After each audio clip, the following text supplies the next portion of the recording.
Хей достар, Қаршыға каналына қош келдіңіздер. Музыкалық аспапты тез әрі дұрыс үйренгің келеді, бірақ қайдан және қалай екенін білмейсің бе? Онда Қаршыға KZ курсы саған көмекке келетін боламыз. Қазіргі таңда Қаршыға KZ курсында 1000-нан аса оқушыларымыз білім алуда. Бүгін сіздердің назарларыңызға ұстазымыз Мади Мақажановтың орындауында Сарыарқа күйі. Күйді толық көріп болған соң, осы күйді дұрыс орындау үшін назарларыңызға лайфхактар ұсынамыз және жиі қойылатын сұрақтарға жауап беретін боламыз. Құрманғазы атамыздың күйі Сарыарқа.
Негізі слух жалпы әр адамда бар.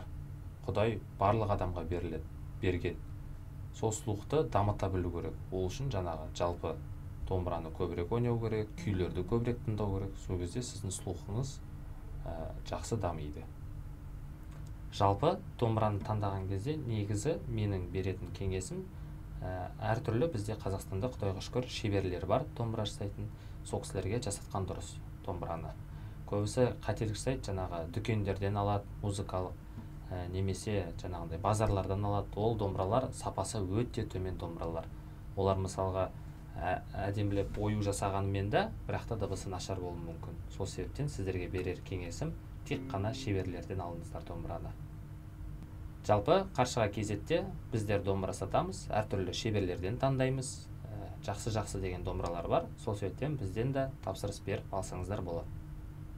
Бүгінгі сабақ сіздерге ұнады деген ойдамын. Бізді жоғалтып алмас үшін каналымызға жазылып қоңыраушаны басып қойыңыз. Егер сабақ ұнаса, лайк басуды да ұмытпаңыз. Сіздермен болған Қаршыға KZ, кездескенше.